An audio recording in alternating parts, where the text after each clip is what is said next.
we're all here in Custer because it's a small town. We like small towns, and there are advantages to it.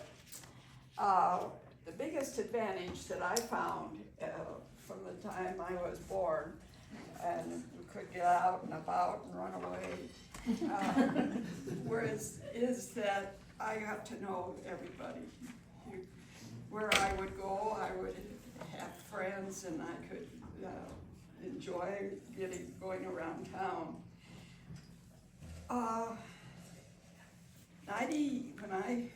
90 years old, and when I look back over my time in Custer, it's been most of my life, but not all.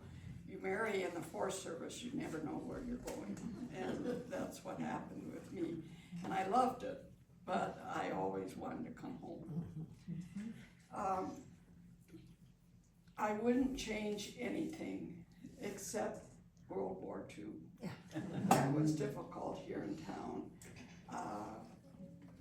But I loved, otherwise I was very content and happy here. Of course, I was an outdoor girl. I climbed trees, rocks, anything that didn't move. I begged my dad to take me on the Ferris wheel one year, and he said, well, okay, but it might be a little scary. And I said, no, it won't be scary. Well, we started up on that Ferris wheel, and I looked around and said, oh dear. We got to the top, and he stopped the Ferris wheel. Oh dear. And there we were, way up there, and I was just shaky, and I looked at Dad and said, I want to go home. So he said, I told you. The only thing, as I say, I would change was the World War II, because I missed my dad a lot. I was very close to him. He taught me to fish, he taught me to hunt, and that's what I liked. My sister was the lady of the household. She liked nice things, she liked to cook, she liked to do that sort of thing, and that was fine with me because I didn't like any of that. And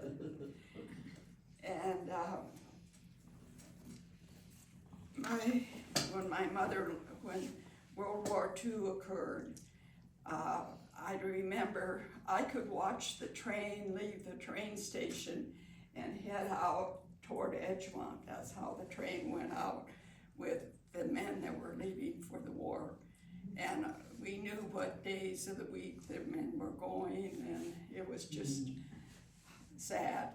And but I could watch that, and I got now I could, even though there's no train, I can see the tracks a little bit, or where they were, but it was just unbelievable, the feeling around town when the train would leave with the men.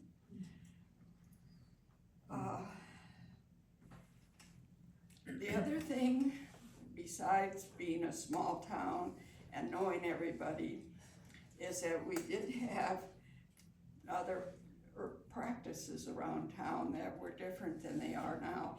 One was the telephone system. The telephone system, you wanted to talk to somebody, you'd pick the phone up, and the operator would say, what number do you want? And you would give them the number, and they would plug you in, and that was the way it was. Well, I remember one time when I was away from home, and I wanted to call my mother, so I got hold of the operator from where, I think I was in Sioux Falls visiting my grandparents at the time, and I got hold of the operator, and I said, 102 please, and she said okay, and plugged it in, and it rang and rang and rang, and finally the operator came back on and said, who is calling? And I said, well, this is their daughter Janet, and I want to talk to my mother. she said, "Oh, Janet, they're having dinner over at the Heider Primston." Do you want me to bring it? It was a lot more cozy.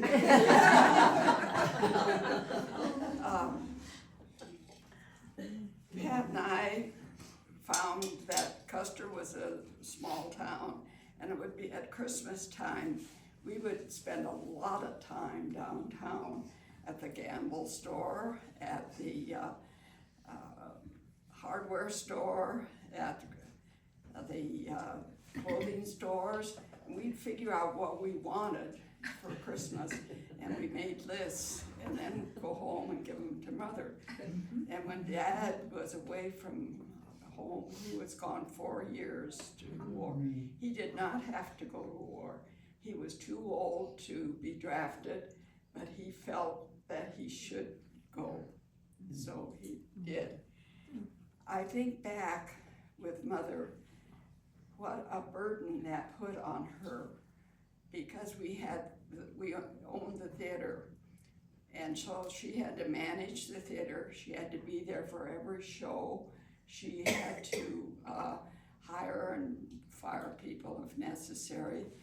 And the other thing that Dad was scared to death about was the film salesman. He was a little worried and talked to every one of them before he left and said, "Hands off Ann." So but my mother would never have done anything like that. She was so strict and proper and so forth. But this was a burden of the theater. She had the 2 daughters, Patty and me, and we were not always the best behaved. Patty was much better behaved than I was. I loved to do things that were kind of out of the ordinary. And, I got into a lot of trouble over that. Back in those days, also, there were some things that I don't think happen today around town. We did not have as many motels by any means. Very few motels back in the 40s. So what they did, they would, if they didn't have enough motels for some night, Chamber of Commerce would find a house where they could go and stay for the night. My mother offered to be one of those people that had a house. So I can remember I would stay at Camp Remington during the day out at my grandmother's house. Both sets of grandparents lived at Camp Remington down on Iron Creek. It's an Episcopal church camp. And that's where I grew up in the summertime, because we had to have somebody take care of us. During the school year, we had what we called country girls. They came in from out and around the schools around town, outside of Custer, but in Custer County. So the mother would always hire one, and she would live with us during the school year. She would get to see her mother and father on Sunday, because they would come in for church or something like that. We started first with the Retzel family, and the Retzel boys helped my dad in the theater, and Lucille Retzel was the first woman I remember working for Mother and taking care of us. Which was no easy job. We thought we could get away more with those girls, but we couldn't.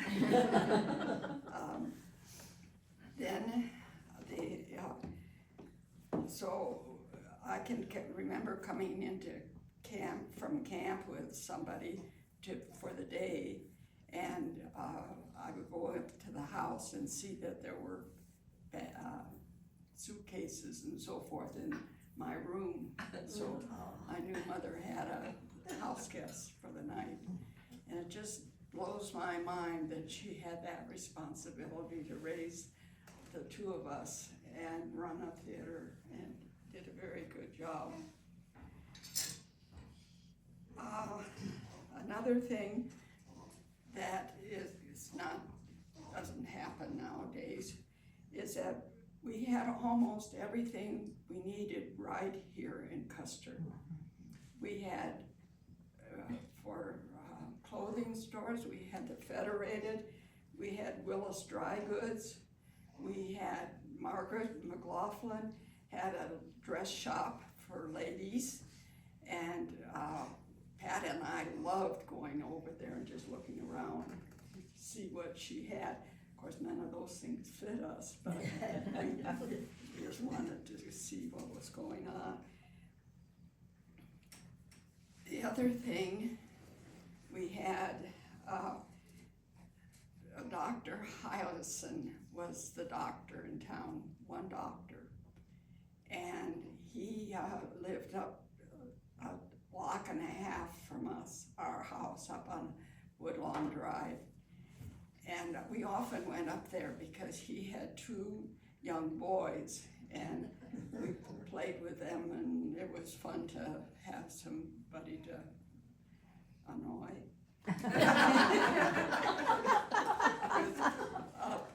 We had one day, Patty, my sister, came home crying, tears, and she had the dog. We had a collie dog, and the dog was bleeding from the neck. And Dr. Hylison had a dog, and they had gotten in a fight. And Roger had got the worst of the fight. So Pat came home crying about Roger, and Roger was following her. And Mother saw it and said, "What happened?" And she said the dog got into a fight. So Mother said, "Put the dog in the back seat of the car. You get up, girls get up front, and we're going to the doctor." So we went downtown, and Dr. Hylison was a physician. He was not a vet. And Mother picked Roger up out of the front or the back, and carried him up the steps to Dr. Hylison's office, which was located in the present Heideprem building, where the ice cream? It's Senior Center. So she carried him up there, and Dr. Hylison said, "What's going on here?" And Mother said, "Your dog did this to our dog. You'll need to sew him up." So he did. He put the dog up on the bench and sewed the dog up.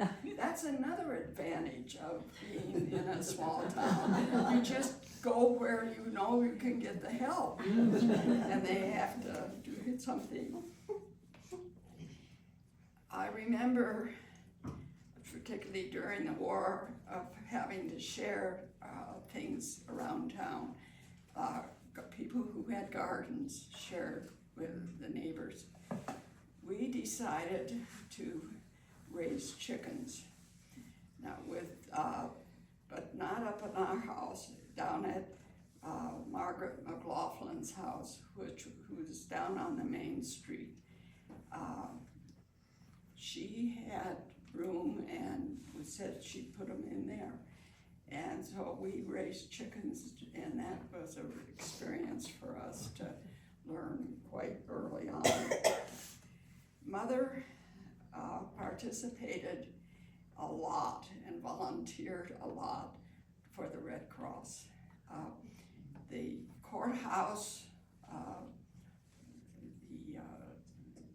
in the courtroom, had long tables like this all around that. They moved all the furniture, and the tables were set up where they could knit and roll bandages and do that part of thing. And I remember going down there and watching them do that and think, wow, this is something that we are contributing to the war factor, help out with the war. Our neighbors would cut our Christmas tree for us. We always had a live Christmas tree that Dad would go out and cut. And of course, during the war, he wasn't able to come home for that. So Mother made choke cherry jam, and she didn't do a garden. We couldn't do a garden because I had helped Dad plow the garden in the days past. And I remember one year I played marbles at school. Now, that's a boys' game mainly, but it was a lot more interesting than what the girls were doing. I played marbles with them, and this one marble game, this one kid, I didn't particularly like, but he had good marbles, so I wanted to play. I lost my steely. Now, if you ever played marbles, your steely's a pretty important marble, and I lost it, and it scared the daylights out of me. So I said to the boy, when we went in after recess, after losing this marble, I said, could you play after school again? And he said, sure. So I thought, I'm gonna play marbles until I get that steely back. And I started in. Well, the schoolhouse was a half a block from my house. Our house on Woodlawn Drive, you could see right down the alley to the school. And Mother would watch us leave the house and go in the door of the school. And my dad could do the same thing. So I was playing marbles after school this time, and my dad yelled at me from the porch, Janet Yates, get home. You have a job to do. And of course I didn't answer, but he knew where I was. He had seen me. So I stayed there and played till I won the marble I needed. Then I ran home, and Dad said, now why didn't you come when I called you? That's when you're supposed to come. And I said, I had to win that marble back. I couldn't let him have it overnight. So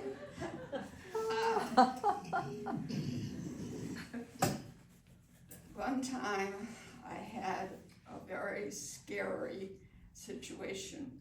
I think I was about 5th grade when this happened. I often went with my dad down to the theater to help him clean, because I could do certain things in the cleaning job in the theater. And I was down with him, and I was getting bored, so I had said to Dad, I want to go home. Is that okay? And he said, sure. So I went out the front door of the theater and made sure it was locked when I left. And then I went in front of the courthouse, and then I got on that street that ended up at the schoolhouse. And I had just gotten on the street, and I usually crossed the street lower, just near where I would turn to it. And here comes a car, and I sort of backed up because it was on my side where I was walking, and I didn't recognize the car. I knew most everybody's car. You just learn to do that. And the car stopped right beside me, and I looked up, It was a Pennington County car, and it had 4 boys in it. And the boys said, hello, sweetheart. Oh, what a cutie. And I thought, oh, I don't like the sound of this, and I'm scared. And I said, I didn't answer. They said, we'll give you, hop in, we'll give you a ride home. And I said, I don't need a ride home. And they said, oh, but you do, it'd be good, we'll give you one. And I tried to go around the front of the car, and they wouldn't let me. And I tried to go around the back of the car, and they would back up. And I was just horrified. But in a small town, you know everybody. So finally, after we juggled back and forth with that, and they kept telling me what a comfortable car they had and that sort of stuff, they said to me, where do you live? And I said, right over there. And there was a house, and that's where Margaret McLaughlin lived. And I knew Margaret. But so I'd been in the house at times. So I finally said, I pointed to that house. Oh, sure, you live there, yeah. I said, I do, just let me show you. So I got around the front of the car, ran across the street, opened the gate.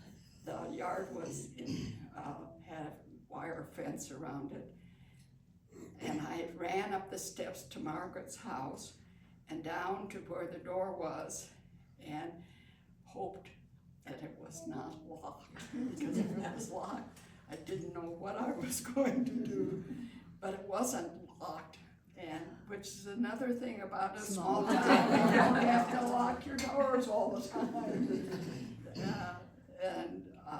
I ran, opened the door, shut it, and looked out, and that car burned rubber getting out of the street.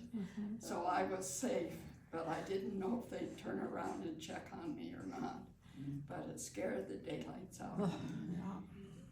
But I knew that I could go into her house. And I got in there and I called for her, and she didn't answer, which wasn't unusual because she had a business downtown, as well as sometimes filled in as a cashier at the theater for Dad. How old were you, Janet? I think I was about 4th or 5th grade when that happened. But boy, it's a lasting memory. You never forget that scare. We had everything we needed here, right here in Custer, except I had to have a lot of brace work. My teeth, I sucked my thumb till I was 10 years old, and they became a mess.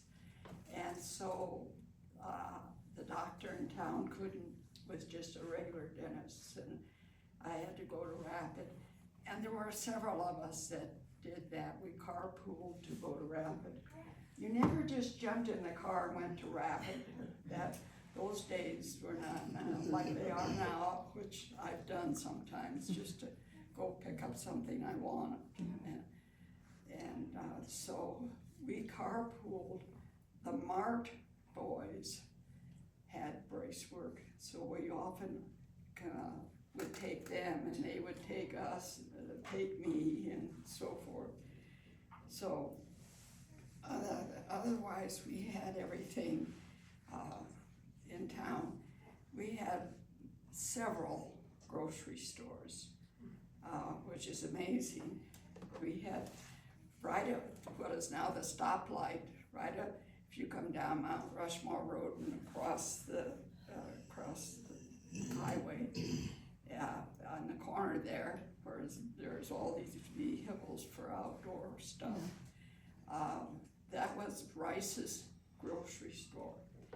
Now the Rices were a couple that were very short, and I talked to, I don't know if it was Bernadine Heideprim or whether it was Dorothy Herman, the dentist's wife, that told Mother this story.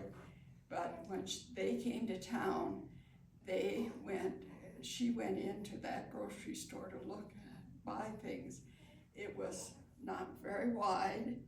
There were shelves to the ceiling, and they had one of those runner things that would go down, and you would say, I want that up on top, and you could either climb the ladder up and get your can, or have Mr. Rice climb it up and get the can. But it was a very neat little store, fascinating to kids, of course. And so we had the Rice one. We had Red Owl. They were on the side street about where I think Scobin is located, is where that store was. It was a Red Owl store.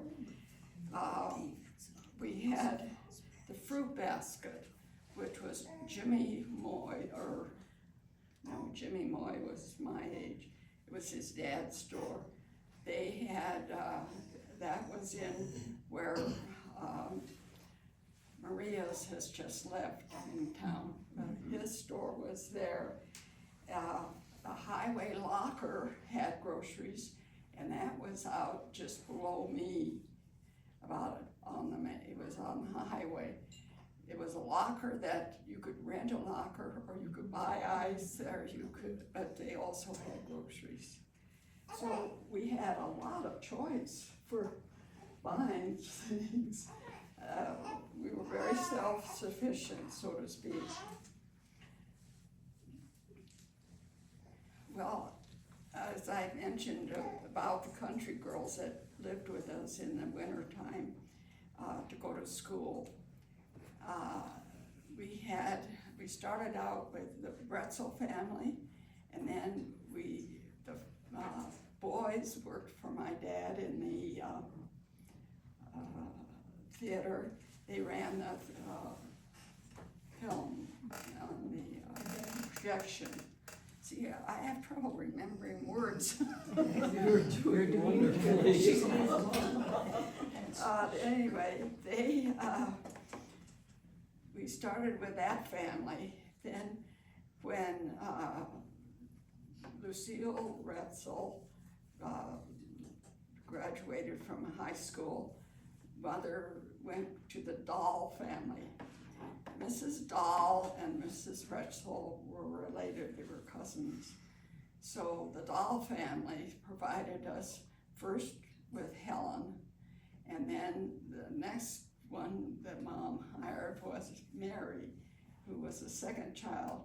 By the time she came to the third child, the child was the same age as I was. And Mother said, I am not going to hire somebody to take care of you.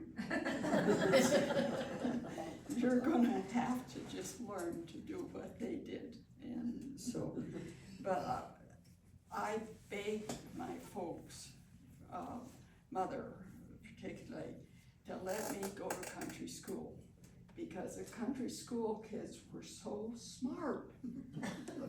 And I figured it out in my later years that they heard everything all the time. It was reinforced, and I wished I could go. Mother said you can't.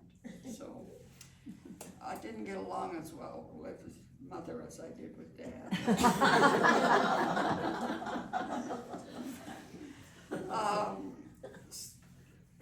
The schools were my main thing that I remember the most. We had first and second grade were in a little white schoolhouse that was now the swimming pool. Yeah, it was the school. There were 4 classrooms in that building, and so you went first and second there. Then you transferred and went up into the big grade school that was built, and that was 3rd through 8th, except for my class. We were the first class that was moved to the high school building. So in 8th grade, we went up to the high school. And, those schools, mother could also watch us get into the grade school. So there wasn't a big advantage for me. The high school was better. The highlight of our summers was always Gold Discovery Days. We could hardly wait for Gold Discovery Days because we were in the pageant. I started out as a star because I wasn't in school yet when I was first in the pageant, and I was a star. Then you went to Rosebud, Sweet Pea, Bluebell, Shooting Star. Every year you did the same dance, but you were in a different, and it was exciting to make sure all your friends were there and doing that type of thing. And also the parade.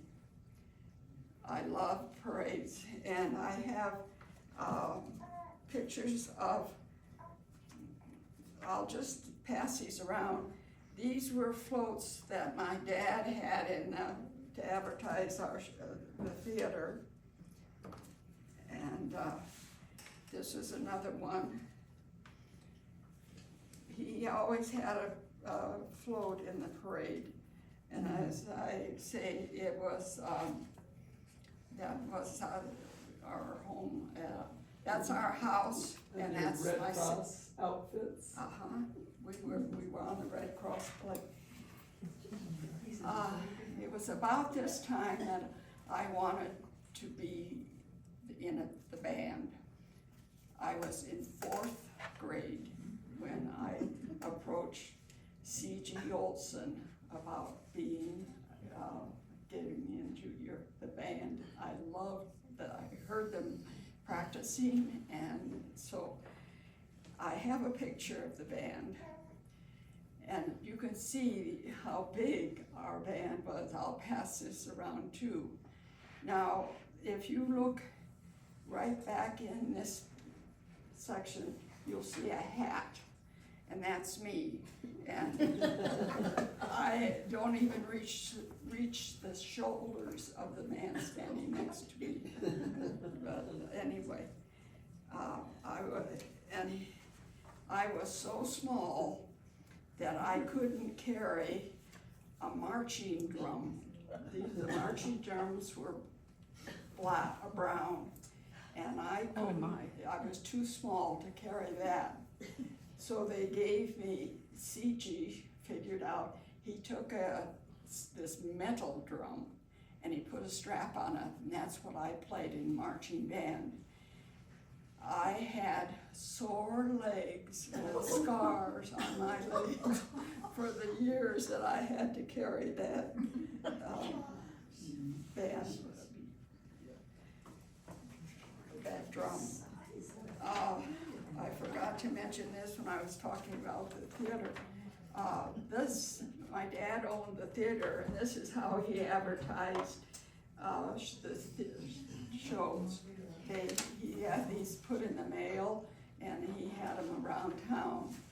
But he had one each month, and it would describe the show, and that was his means of advertising. Where was the theater at? Theater? Yeah, where was it at? The theater has just been changed to be the outdoor shop. Oh, okay. Yeah, It was Pizza Factory, Yeah. it was a Yeah. yeah. It was, It doesn't have that charm anymore that Heart Theater had. I Every 3 wasn't days sure a I new wanted to show. go in the theater, but I did. 2 days, 2 days. Because I have such good memories of that. I would help my dad, and I would go down and see the shows and help him clean up and so forth. One time,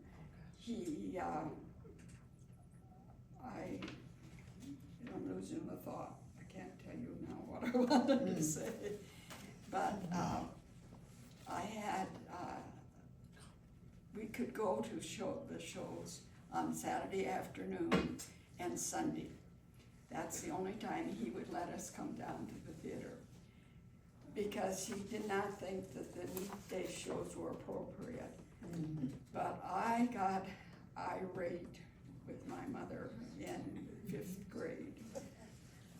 No, 6th grade. It was 6th grade it happened. Gone with the Wind came out, and I wanted to see Gone with the Wind. And Mother said, no, it's not an appropriate show for you to see. Well, I argued, I cried. I can remember a fit I had because I couldn't go see this show. I went to school on Monday morning, and the first thing that Mrs. Pittman said to us, how many saw Gone with the Wind? Well, practically everybody in the classroom but me raised their hand. So I went stomping home at noon for lunch and informed Mother that she was interfering with my education.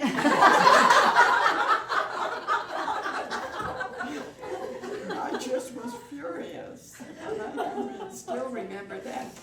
And I never did see Gone with the Wind until I was in my 60s, maybe it was. I lived in Flagstaff, and I had a good friend, Vine Deloria, who lived down in Tucson, and he had invited me down. The family had invited me down one weekend. So I went down, and I saw he had all kinds of films and everything, and I thought, oh, wow, how come you do this? And he said, oh, they're the good movies that have been made. And I said, you got Gone with the Wind? And he looked at me, he said, you haven't seen Gone with the Wind when you're how old? And I said, no. And so he showed me Gone with the Wind eventually. So that was nice. Well, I think that's about all that I had to say. Does everybody know who Vine Deloria is? Yeah, Tell us who he is. yeah. Vine Deloria is a Sioux Indian who he's written a book called Custer Died for Your Sins. He's also written a book called God is Red. And he Among was very others. active. Very prolific. Yes, he has, and he taught at U of A, U of Colorado, and that's when I grew up with him, not on the reservation, but at Camp Remington. His father was an Episcopalian minister, and I was a really good friend of his. And at Camp Remington, we really were close, and because I like to hike and climb and all these things, and so we had been friends back in those days. And when I contacted him down at U of A when I was in Flagstaff, he was really surprised. And he said, I want you to come down and go visit. So I went down frequently when I was living in Flagstaff to be with them, and he was very interesting. But he wasn't with AIM. He was not an AIM. He felt that the Indians could get ahead much more through education and through that type of thing rather than fighting their way. So, and he was 2 years older than I was, so we corresponded until he died. And Where were you at the time of AIM? when it happened in 72 and Custer, 73, that was in 73, wasn't it? Okay, we were in California. was It was happening. a hard time. Your father was the state's attorney Yes, and charged the man with manslaughter, but not first degree. And I Yeah. think that's where the Native Americans then, the uprising came out of that charge, yeah, wasn't it? yeah, And that was, I just thought it was an amazing, yeah, scary time for your mom and dad yeah. at that time. It was, they did keep all the house doors locked. Yeah. At that time, I know that much. Yeah, Yeah, your And mom and dad were a big part of history besides the Yeah. theater. They did a lot. yeah. And Janet, when your dad went to war, where did he go? What happened there? Where did he go? Yeah. He was sent to, New Guinea, New Guinea. And he arrived at New Guinea. And he went in to have his first meal, and, you pick up a plate, like if you watch MASH, that you pick up a plate and then you could, go down the line. He picked up his plate and went next and looked up, and here was a man from Custer serving him. He was so happy. It was somebody he knew. The man had run a restaurant here in Custer, and he was over there, and so he felt at home. Yeah. I think a lot of men had unusual experiences like that, but he definitely says. How many churches were in Custer at that time? How many churches? We've always had a lot of churches. I think most of them that are around now were there. This one, of course, it's not the same buildings, but I mean, Right, like the Met in Custer. That didn't change a whole lot because we still have, the buildings are gone. I remember the night that the community church building burned down. Easter, wasn't it? An Easter. Yeah. Yeah. That was really sad. So, I forgot to show you this picture. This is the library, and this picture was taken in the community building. It was taken in the room that the office for the YMCA is. Downstairs where they were. So the log building's what you're calling Log, the community yeah. building. Yeah, that's Oh my another goodness. old thing. Yeah. The building is, Yeah. was used. Well, and another good friend of yours is Jan Kahn, right? You had a lot of adventures with her. Yes, but all that was since I've, been married. Okay. Come But I know back. you did know. Yes, You that's, know well. I miss Jan Kahn a lot. Because we did do things, and I would go out even when she was sick, I was in the room when she died also, so, Yeah.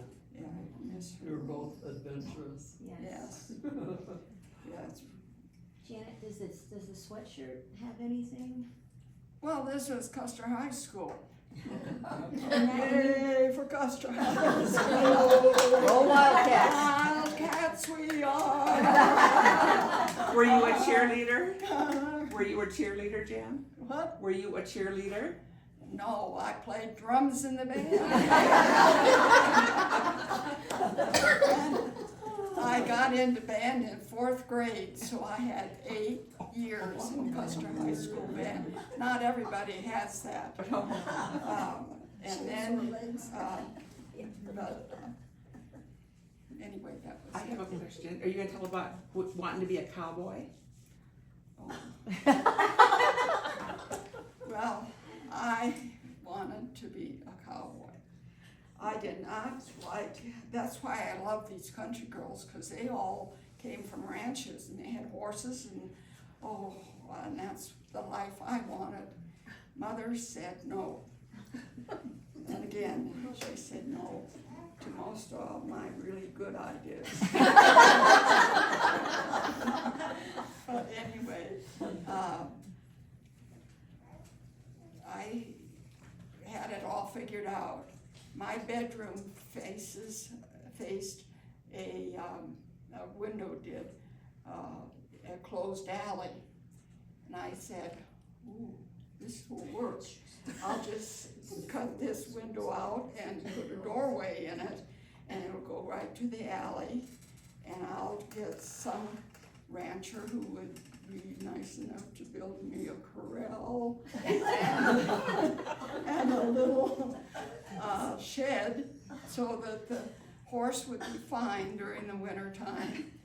And I was gonna get all my hay from a rancher that was the grass between the highway and their fences, because that's nobody's land, and you can cut that.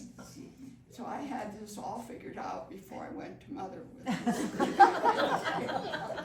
Well, it didn't last very long, because my closest friend, and she still is to this day, is Jane Case. Now she has that big ranch across from Crazy Horse to Medicine Mountain Road, and then way back in there.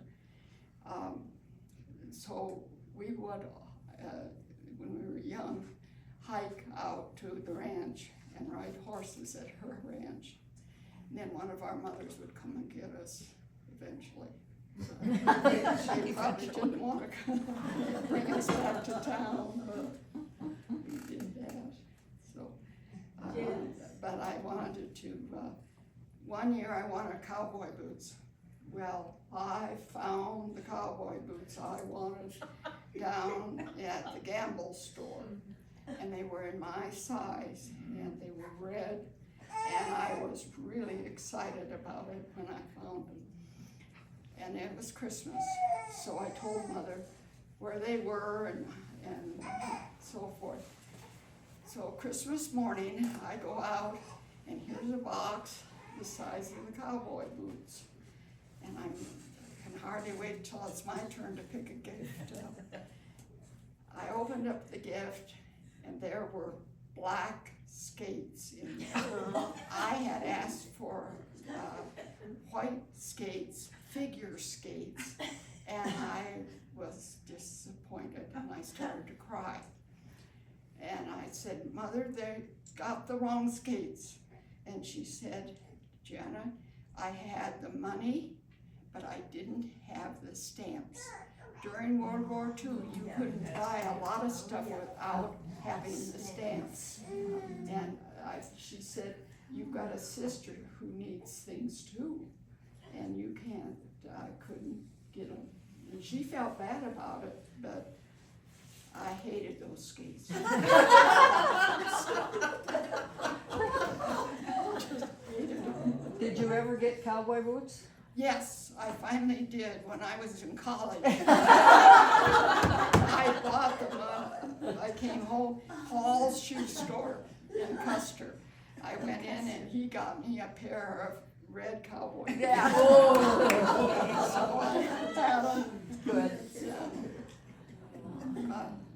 No, I wanted to be a cowboy. I didn't want to do anything else. I remember you said you were born in your own home, right next to the home that you were.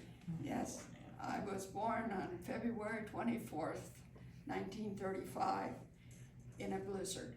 Mother was having me at home.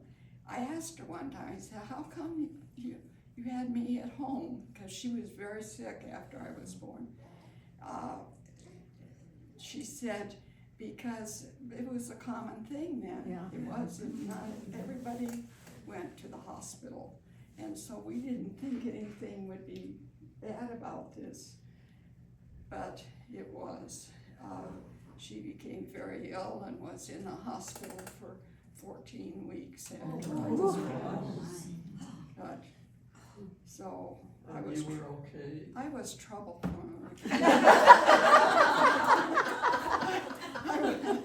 but she couldn't send me back.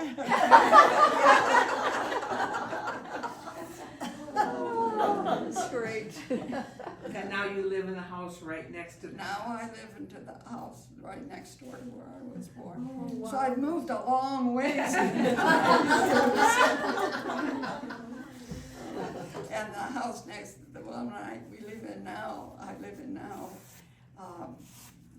had two girls too. It was Art Morrison, he was the mobile bulk dealer in town. And the girls were just in between Pat and me. So one was Maxine Morse was the oldest, Ike was next, Pat was next, and then Marlene Morse. So we were back and forth all the time. And I still keep in touch with them. It's great. Great friends, so. Well, I think I've talked enough here. You know, We could Jan, listen forever, you it did. is wonderful. Oh, Thank you, thank you. You do a mighty fine job remembering names. Oh my gosh, yes.